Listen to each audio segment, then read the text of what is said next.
Happy Thanksgiving and welcome to Outdoor Life and Liberty. I am your host, Michael.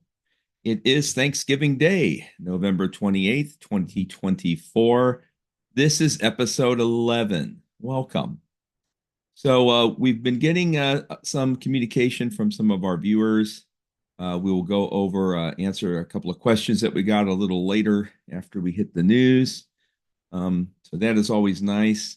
Right off the bat, if you have questions, comments, concerns, suggestions, criticisms, you can send them to outdoorlifeandliberty@gmail.com. It's probably a little long, but it's very descriptive. So welcome. We'll start right off with a little news. This one is going to be sourced to Newsmax, a channel that I much enjoy. So, Lebanon's military deployed troops and tanks across the country's south on Thursday as a ceasefire in the Israeli Hezbollah war largely held for a second day. The truce ended a war that began a day after Hamas's unprecedented October 7th, 2023 attack on Israel, killing thousands in Lebanon and sparking mass deportations in both Lebanon and Israel.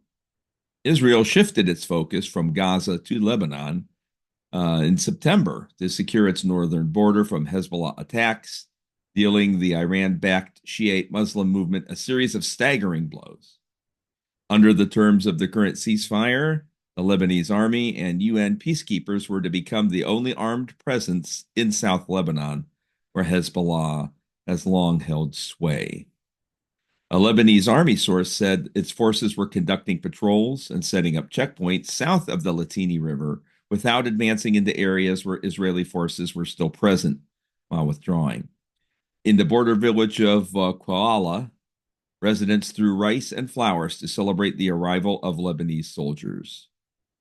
Quote, "We only want the Lebanese army," unquote, chanted the residents of the Christian majority village as they clapped and cheered for the troops and waved the Lebanese red, white, and green flag.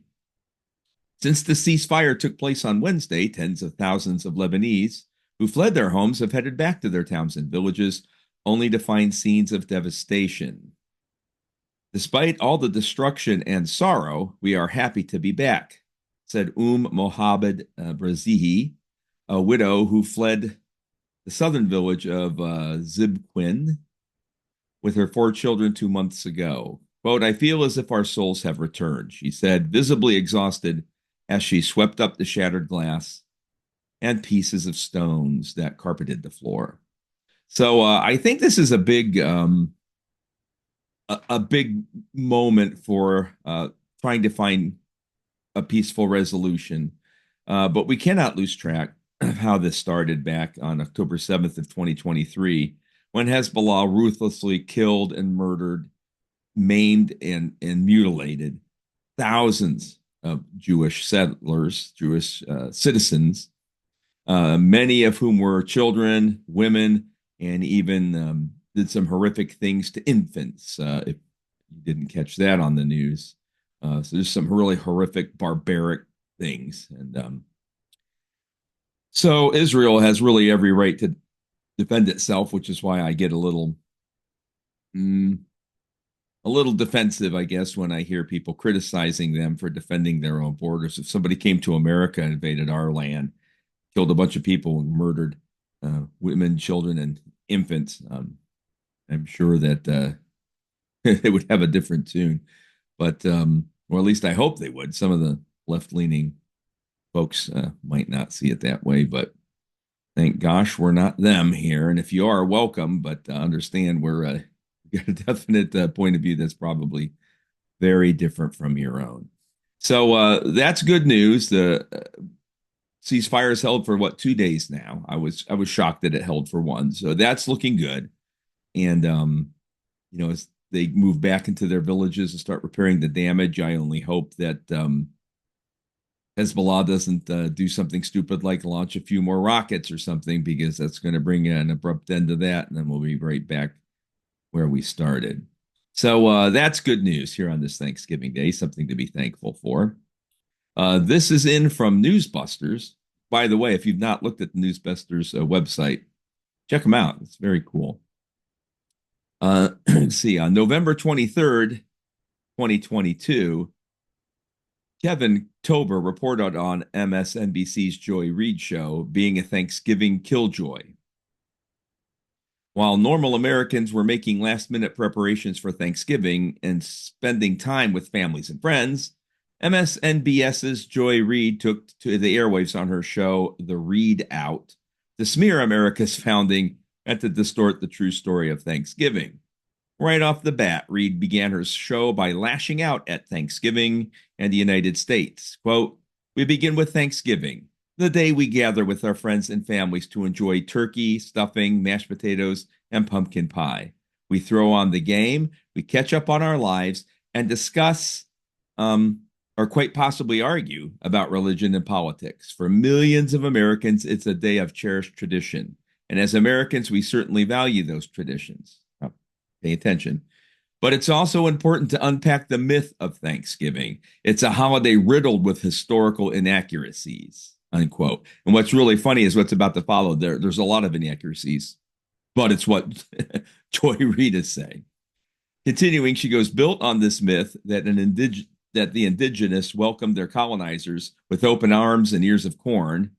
She insisted a simplistic fairy tale interpretation of a 1621 encounter between indigenous tribes and English settlers that erases the genocide that followed, she huffed. Reid then lashed out at the United States. We are a country founded on violence. Our birth was violent. She also took a page from her fellow race hustlers, including Nicole Hannah Jones of the 1619 Project. And I'm going to have something to say about that too in a minute, because talk about a really stupid person who doesn't understand what she's read in history. But by inaccurately claiming the country was founded in racist violence in 1619, a ship with more than 20 enslaved Africans landed in Virginia, ushering in 2 centuries of American slavery that left millions in chains or dead. Reid then ended her historically inaccurate and downright delusional rant by claiming we are a country that chooses violence over and over again. There is no facet of the mark in society untouched by it. While this tripe from MSNBC is completely false, we're going to talk a little bit about something you might not know about Thanksgiving. But I'm going to comment back here because this is important. I was working at a very large colonial era museum in Williamsburg between the James and York River when this group, that 1619 movement, started. And I always thought it was interesting because right from the get-go, their basic premise of why they were starting was based on information that's just frankly not true. So let us review what that quote was a little earlier. In 1619, a Danish ship that was carrying enslaved African Americans on their way to South America had a lot of damage by some storms and needed repair. So they swung by Jamestown Colony, which was the only port around there that they could go to at that time, and to see if they could barter for repairs. And what they did was they had their ships repaired, and 19 enslaved African Americans were basically put into indentured servitude with the colony in exchange for the work that was done on the ships so they could get under sail. So they were indentured servants, just like all the white people who had been filtering into the Virginia colony, many of which were indentured servants. An indenture actually refers to a contract. So they would be a contract written, and these initial 19 African enslaved people, they weren't American yet, were indentured, which means they were given a contract that they agreed to, and someone who had a skilled, let's say a blacksmith, agreed to. And that meant that they would work for them for 7 years. And in return, they would be fed, clothed, housed, sheltered, given an education on how to be a blacksmith, in the case that we're using, or whatever trade they were indentured to. And after that 7 years, they were given 40 acres, their freedom, a set of clothes and tools, and welcome to the community as skilled craftsmen that plied their trade. So I think it's a little disingenuous or at best, or more likely ignorance, that they're saying these people were like basically sold into slavery for the repair of the ship. The people who got off at Jamestown were indentured and then had their freedom in 7 years and were just members of the colony. Certainly had it a whole lot better than the remainder of the enslaved people on that ship who reached their destination in South America, where they were chattel slavery. Chattel slavery was not yet a thing in Virginia. That would happen in the early 1700s. So we're almost 100 years before that would be a thing. So while it sounds like a great thing, but the other thing that I like is that she said here, that shows you that America has been racist from its founding in 1619. I would point out to them, as I have to some of the groups that were touring at that large museum I used to work at that does colonial history, that in fact in 1619 there were no Americans. We were British. We were subjects of King George. Well, at that point, it wasn't even King George. It would be the person who had followed, the line of secession. I believe it would be King James, which is why it was called Jamestown. And then in 1699, when Williamsburg would be founded, which is close by to Jamestown, that was because King William and Queen Mary were on the throne. So they were naming them after the monarchs. So unfortunately, at that time, we were all English. There were no Americans here. We were just English here. And yes, slavery was part of the English Empire, but they weren't America. So just to get in that some of the basic facts of the premise of their founding by Nikole Hannah-Jones is just wildly inaccurate and wrong. But now I'm going to tell you a little bit of something, a little something that you may not know about the history of Thanksgiving. Years of elementary school history lessons taught most of us that Plymouth, Massachusetts was the site for the first Thanksgiving. Those lessons were false. A year and 17 days before those pilgrims even arrived in England at Plymouth Rock to step foot on the soil, a group of English settlers led by Captain John Woodleaf landed at today's Berkeley Plantation, 24 miles southwest of Richmond. After they arrived on the shores of the James River, the settlers got on their knees and gave thanks for their safe passage. There was no traditional meal. There was no love fest with Native Americans. There was no turkey eaten. America's first Thanksgiving was about prayer, not food.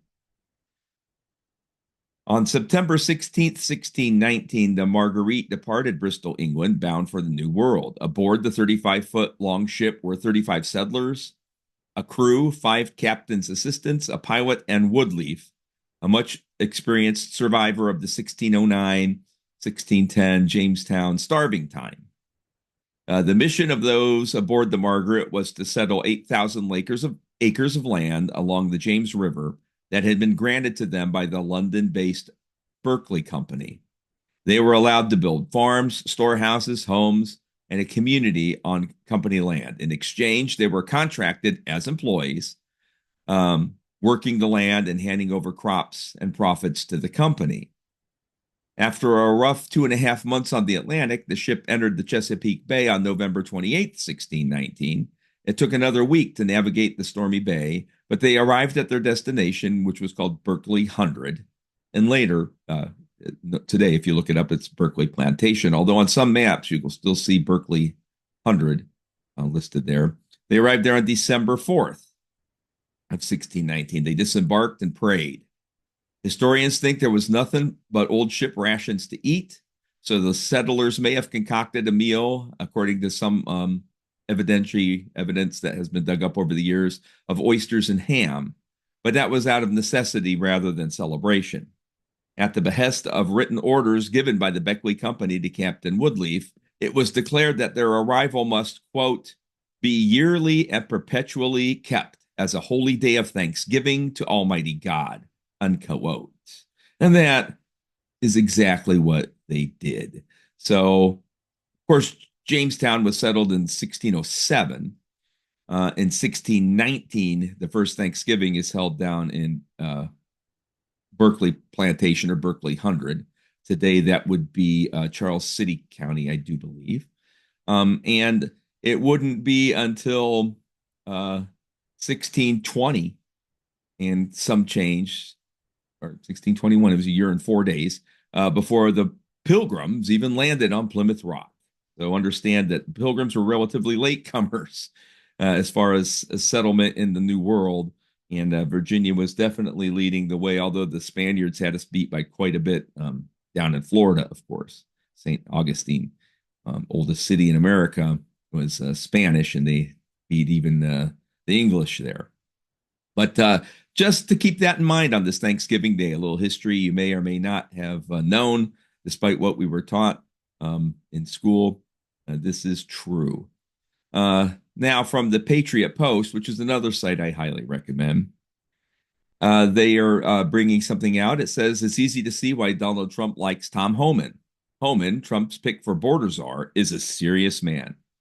He's also a how high guy, meaning that when you tell him to jump, he doesn't ask you what the media or the lawyers or the Chamber of Commerce will think. Thomas J. Stonewall Jackson once said, quote, "My duty is to obey orders," unquote. Homan is that guy, the guy who will unfailingly follow Trump's orders for mass deportation of illegal immigrants. And I'm glad that, this term is back in vogue. It's correct. These people are illegal immigrants. If you didn't come through the proper process to come into this country, you're here illegally. They're illegal immigrants. So going on, it says, given this, it shouldn't have caused anyone to reach for the smelling salts when Homan's response to the intransigence of Denver's leftist mayor, Mike Johnson, was to seek an odd common ground. When told that Johnson was unafraid of going to jail for, quote, standing in the way of the Trump administration's deportation efforts, Homan responded, quote, "Me and the Denver mayor, we agree on one thing. He's willing to go to jail, and I'm willing to put him there," unquote. And folks, that's exactly what would happen, because they can resist by not supplying assistance to the federal government. And of course, the reaction to that will undoubtedly, remember, you'll have heard first, will undoubtedly be then the cities and states that do that will lose federal money. And then their citizens will suffer because of the poor choice of who they elected to be in charge. And that's this democracy you keep hearing the left talking about in action. Of course, we're not a democracy. We're a constitutional republic. Johnson's position, though, is even more extreme than that. Indeed, he recently fantasized about standing up to federal immigration officers. Quote, "More than us having Denver police stationed at the county line to keep them out, you could have 50,000 Denverites there," he told a Denver news website. "It's like Tiananmen Square moment with the rose and the gun, right? You'd have every one of those Highland moms who came out for the immigrants, and you do not want to mess with them," unquote.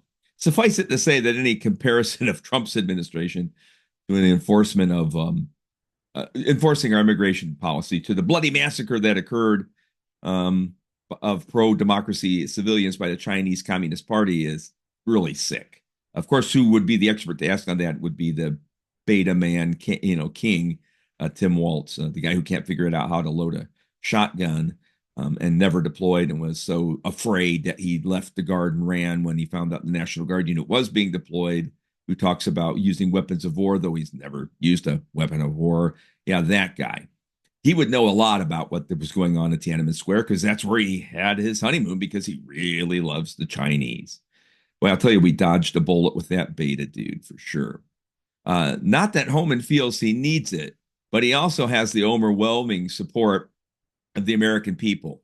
According to a new CBS News poll conducted by YouGov, a whopping 73% of Americans think Trump should make mass deportations a priority of his administration, while a very strong majority, over 60%, believe that all illegal immigrants should be deported. And consider the support among the border states and the border towns.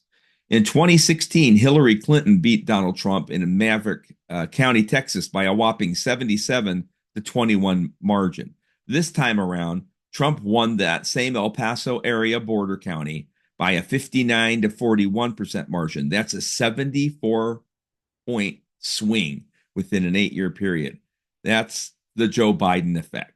That's going to be his legacy, is how badly him and Kamala mucked up this country. While these are stunning numbers, especially given the mere construction of a southern border wall was a minority position during the 4 years of the Trump administration, again, we'll call it the Joe Biden effect. Times have changed, and so have the American people's attitudes towards illegal immigration. But don't tell them that to the open border advocates at CBS News, who are running a PR campaign on behalf of those 20,000 or so Haitians that the Biden administration dropped into the small town of Springfield, Ohio. It's unlikely, though, that Homan will be locking up virtue signaling mayors and governors of our nation's so-called sanctuary cities and states. He has other incentives at his disposal. Now, this is actually what we were referring to a moment ago. Federal funding, for example. Fox News' Mark Levin, and I like Mark Levin, great. He's got a great show. He's a guy who actually knows the Constitution and the Declaration pretty darn well. He put his prospect to Homan over the weekend. Tom Homan, you've got a very, very powerful weapon that the Democrats, when they're in power, use against Republican administrations, state and local, all the time. Federal funding. If you have a governor who says, I'm not going to cooperate, I'm going to block you, well, then federal funds will be slashed to that state. And I mean hugely so.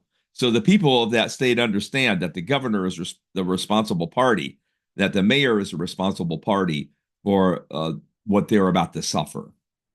And it's going to happen, Homan replied. I guarantee you, President Trump will do that. Let's hope so. We as a nation are in a bad way when defiance seems the norm and when the rule of law seems somehow outrageous. National Review's Rick Lowry ponders this very question. Quote, it's a symptom of how perverse the immigration debate has become, he writes, that it is treated as the norm to allow millions of people to defy our laws, but it's a five-alarm fire if an incoming United States president vows to get serious about enforcing those same laws. If mass deportation is a hateful notion for Trump's opponents, maybe the Biden administration shouldn't have allowed a mass illegal influx.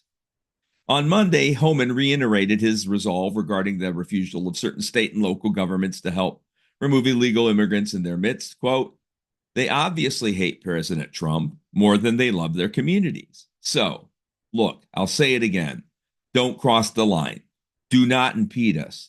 Do not knowingly harbor or conceal an illegal alien, or there's going to be consequences. I like this guy. Homan was the perfect choice, as borders are. And he will get the job done, as will Donald Trump. What the people on the opposing side, our friends who are progressives and ultra-liberal, keep failing to forget in these days since the election has ceased is that we won a mandate. We didn't win the Electoral College. We won the popular vote, too. So this is what America wants. And those of you on the left and those of you rhinos, which means Republican in name only, you rhinos who think you're going to impede him, like Mitch McConnell, people like that are going to find themselves primaried and out of a job if they stand in Trump's way. They better get in line and they better go along with the plan. Now, they need to do their due diligence. I think we saw Matt Gaetz is resigning, pulling out of the race because of pressure coming from the Senate. There's examples that is their job. I'm not saying don't do their jobs. I'm saying speedily appoint these people or speedily let him get to an alternative who you will then appoint so we can get this process underway, or American citizens are going to view you as part of the problem and you can kiss your political career goodbye. Now I'm going to talk a little bit. My uncommon sense today is going to be a little longer than it normally is. And there's a reason for it, because on this Thanksgiving Day, I think, as we told a little story about the truth about Thanksgiving, I think it's a good time at this point in our nation, at this inflection point where things seem so divided, that those of us who were backers of President Trump, those of us who are backers of American tradition, those of us who believe in freedom of religion and it should be freely expressed, those of us who don't believe that you should be selected for a job based on the color of your skin, you should be selected for a job based on your merits and your character and your ability. I got some words for you that hopefully will remind you of this battle that we're in. I'm going to give you a quote. The fate of unborn millions will now depend, under God, on the courage and conduct of this army.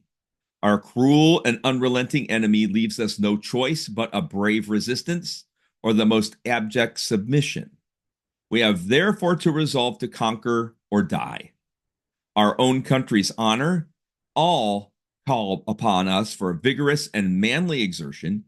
And if we now shamefully fail, we shall become infamous to the whole world. That was General George Washington, the members of the Continental Army. That's kind of where we're at. With Trump coming in is the beginning of the fight. We want a victory to get this fight started for the future of our country, but that is what's happened. The victory at the polls starts this conflict to retake our country, to get it pulled back from the brink of socialism, to get it pulled back from the brink of fanatical, magical thinking, where a man can say he's a woman and think he can stroll into a woman's restroom. Those days are done. There's a mandate, but it's a fight to get us there. And we all need to be aware of that. Now, Samuel Adams, he captured the spirit of the revolution in his Philadelphia State House speech a month after the Declaration's signing. So we'll read that here quickly. He says, quote, "Courage, then, my countrymen. Our contest is not only whether we ourselves shall be free, but whether there shall be left to mankind an asylum on earth for civil and religious liberty.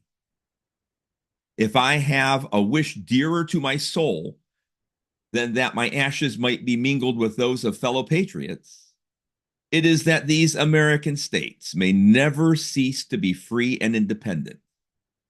Of those unwilling to defend liberty," Adams declared, "contemplate the mangled bodies of your countrymen, and then say what should be the reward of such sacrifices.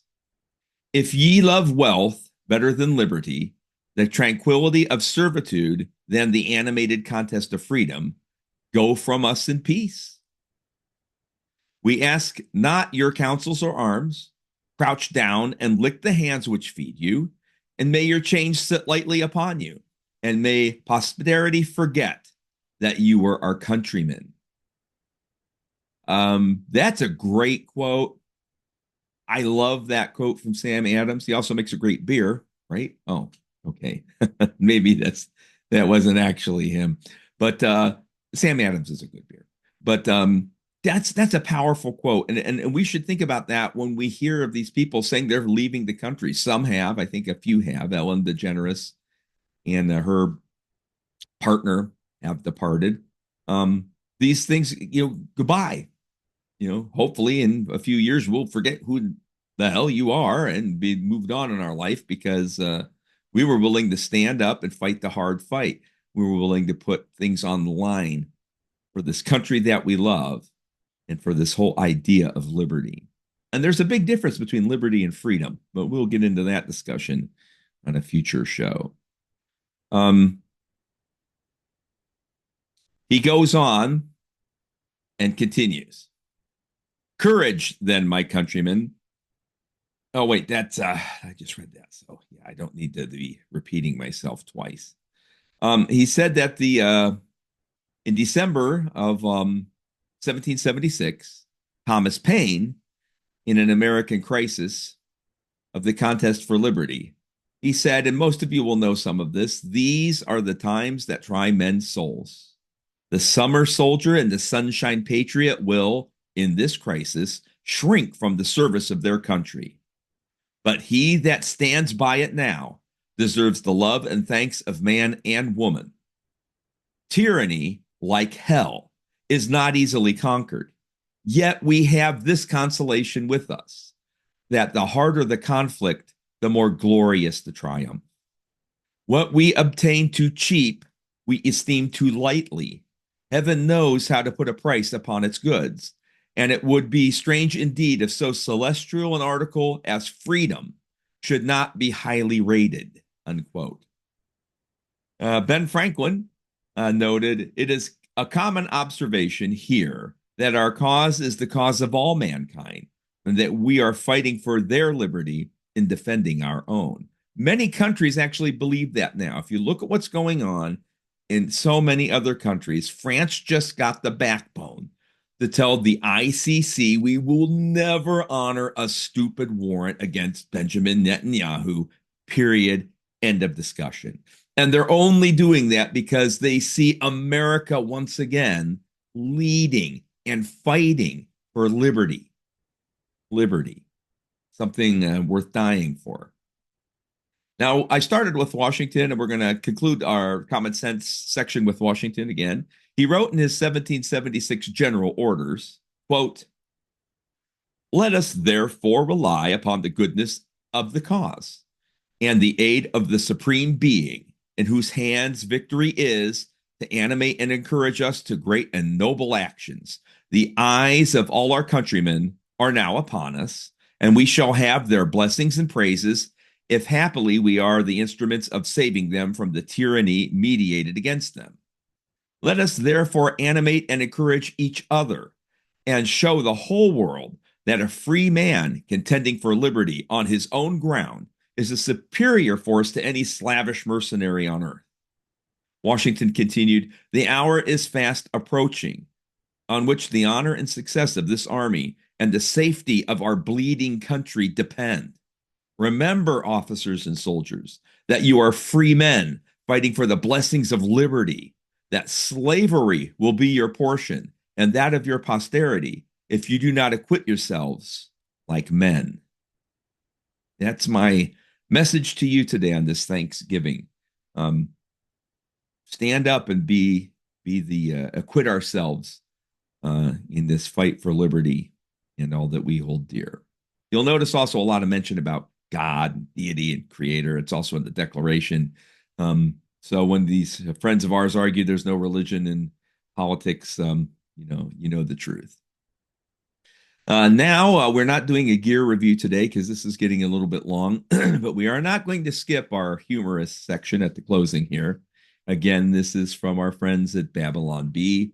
This is kind of a public safety, public service message as well, because during this time coming into the holiday seasons, a lot of people imbibe a little more in alcohol than they do at other times of the year. So I think this is sage advice coming from Babylon Bee. So, alcoholism is a dangerous condition affecting millions across the United States each and every year, from the poorest among us to even very powerful government officials. It's important to note when you have a problem so you can seek the help you need. Here are 9 signs to look for when determining if you are an alcoholic. And by the way, this is tea. Number 1, your sentences often don't make sense. If you find yourself saying things like the significance of the passage of time or space connects us all, you might want to seek help. 2, you sometimes wake up in the morning and find you posted embarrassing videos on the internet. Drunk posting is a sign your life is out of control. 3, you wake up from alcohol-induced blackouts with fragmented memories of having run for president.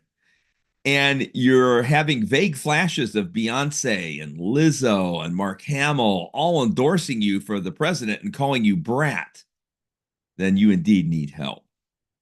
4, you make poor decisions like picking Tim Walz as your vice president. Alcoholism can inhibit our decision making, and this can affect our lives and careers in very negative ways. 5, you find yourself drinking during stressful times, such as difficult work days, cabinet meetings, and presidential debates. Being drunk during big career moments is a sign you are a slave to alcohol. 6, your head hurts a lot in the mornings as though you just fell out of a coconut tree. If you find yourself saying, "Doug, get the ibuprofen," every morning, take a good long look in the mirror. And actually, it wraps up with 7, so I guess that's part of the joke. There's not 9. Number 7, you drink in unsafe situations. such as while you're in control of a motor vehicle or while you're in control of an entire country.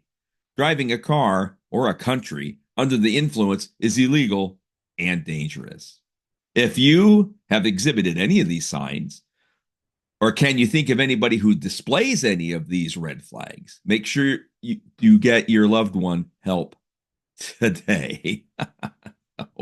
um, Good advice from the Babylon Bee.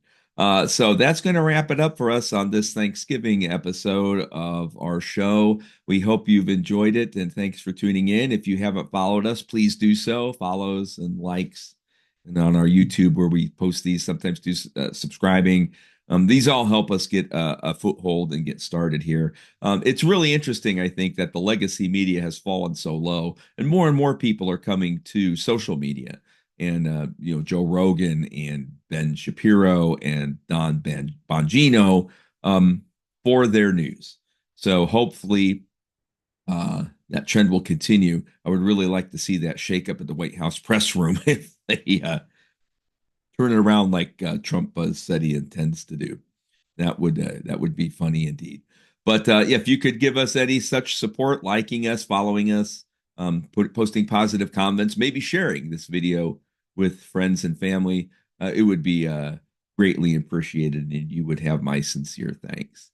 So that wraps it up. Again, if you have questions, comments, concerns, criticisms, positive things to say, recommendations or suggestions for future videos, please let us know at outdoorlifeandliberty@gmail.com. And the word and is spelled out. So it's like outdoor life and liberty at gmail.com. And we will answer your questions. So thank you again for watching us and giving us a little bit of your time on this blessed Thanksgiving Day. May God bless you. And I hope you had a great time with your family. And I hope you have a prosperous new year and plenty to be thankful for when we get back together again next year at this time. Again, my name is Michael. It's my privilege to host you on this show. Thank you for joining, and we'll see you next time here on Outdoor Life and Liberty.